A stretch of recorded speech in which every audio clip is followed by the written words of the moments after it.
Subscribe to Mufti Tariq Online and press the bell icon for more videos. السلام علیکم ورحمۃ اللہ۔ محمد عمیر شفیق خوشاب سے یہ بھائی سوال کرتے ہیں کہ نماز میں اعوذ باللہ من الشیطان الرجیم اور بسم اللہ الرحمن الرحیم کب کب پڑھنی چاہیے اور ان کا پڑھنا سنت ہے، واجب ہے یا کہ مستحب ہے؟ پلیز اس مسئلہ کو اچھے طریقے سے سمجھا دیجیے۔ بھائی نے بہت اچھا سوال پوچھا ہے۔ دیکھیے، سب سے پہلے تو یہ بات سمجھیں کہ نماز میں اعوذ باللہ من الشیطان الرجیم کب پڑھنی ہے۔ تو اس حوالے سے یاد رہے، جب بھی آپ کوئی نماز شروع کریں گے، چاہے وہ سنت نماز ہو، فرض نماز ہو یا واجب یا پھر اسی طرح سے نفل نماز، ہر نماز کی پہلی رکعت میں تکبیر تحریمہ کے بعد سب سے پہلے آپ نے ثنا پڑھنی ہے، یعنی کہ سبحانک اللہم و بحمدک، یہ مکمل پڑھنی ہے۔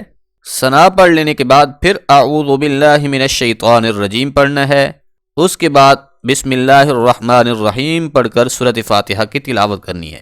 جب پہلی رکعت میں ثنا پڑھنے کے بعد آپ اعوذ باللہ من الشیطان الرجیم پڑھ چکے ہیں، تو اس کے بعد پھر پوری نماز میں، اب چاہے آپ 4 رکعت پڑھ رہے ہوں یا پھر 2 رکعت پڑھ رہے ہوں یا اسی طرح 3 رکعت نماز ادا کر رہے ہوں، جتنی بھی رکعتیں آپ پڑھ رہے ہیں، دوبارہ سے اس نماز میں اعوذ باللہ من الشیطان الرجیم کو نہیں دہرانا، صرف اور صرف تکبیر تحریمہ کے بعد ثنا پڑھ لینے کے بعد پہلی رکعت میں اعوذ باللہ من الشیطان الرجیم کا پڑھنا یہ سنت ہے۔ اس کے علاوہ کسی بھی رکعت میں اعوذ باللہ کو پھر نہیں دہرانا۔ اب یہ تو تھا مسئلہ کہ اعوذ باللہ من الشیطان الرجیم کب پڑھنی ہے۔ اب سمجھیے کہ بسم اللہ الرحمن الرحیم کب کب پڑھنی ہوتی ہے۔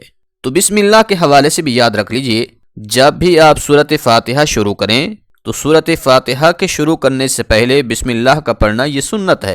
اب چاہے جس رکعت میں آپ سورۃ فاتحہ پڑھ رہے ہیں، جب آپ سورۃ فاتحہ کی تلاوت کر رہے ہیں تو سورۃ فاتحہ شروع کرنے سے پہلے بسم اللہ کا پڑھنا یہ سنت ہے۔ اب یہ بات بھی سمجھنے کے قابل ہے کہ سورۃ فاتحہ پڑھنے کے بعد آیا اس سے پہلے بھی بسم اللہ پڑھنی ہے یا نہیں؟ تو اس کا جواب یہ ہے کہ جب آپ سورۃ فاتحہ کے بعد کوئی دوسری سورت شروع سے پڑھ رہے ہوں، جیسا کہ اکثر لوگ جو ہے وہ 30ویں پارہ کی مختصر صورتیں پڑھتے ہیں، یعنی کہ جس طرح سے سورۃ الاخلاص، قل هو اللہ احد ہے، یا پھر انا اعطیناک الکوثر ہے، یا قل اعوذ برب الفلق ہے، یا اسی طرح قل اعوذ برب الناس وغیرہ، تو ان صورتوں کو زیادہ تر لوگ پڑھتے ہیں۔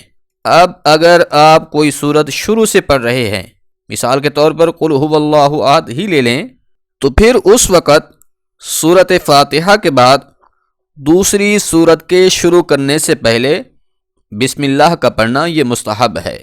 اس مسئلہ کو پھر دھیان سے سمجھ لیجئے، یعنی اگر سورۃ فاتحہ کے بعد آپ کوئی ایسی سورت تلاوت کر رہے ہیں جو شروع سے ہے، مثال کے طور پر قل هو اللہ احد پڑھ رہے ہیں، تو پھر اس سے پہلے بسم اللہ کا پڑھنا یہ مستحب ہے۔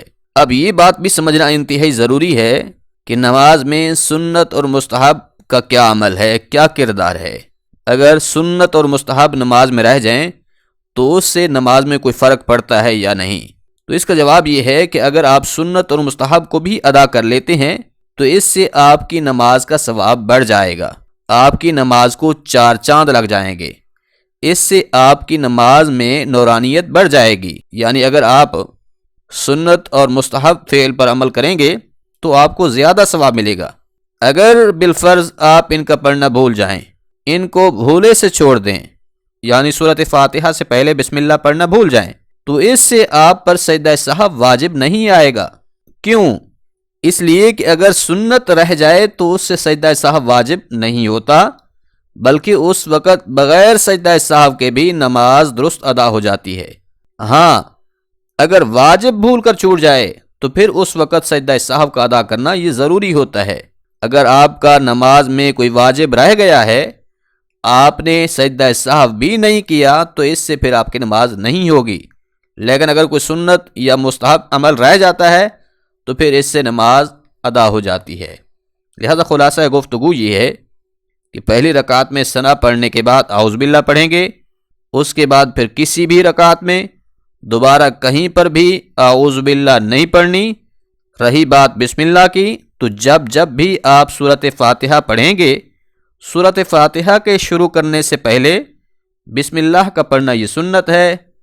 تیسری بات یہ ہے کہ سورۃ فاتحہ کے بعد اگر کوئی ایسی سورت آپ پڑھ رہے ہیں جو شروع سے ہے، اس وقت پھر سورت شروع کرنے سے پہلے بسم اللہ کا پڑھنا مستحب ہے۔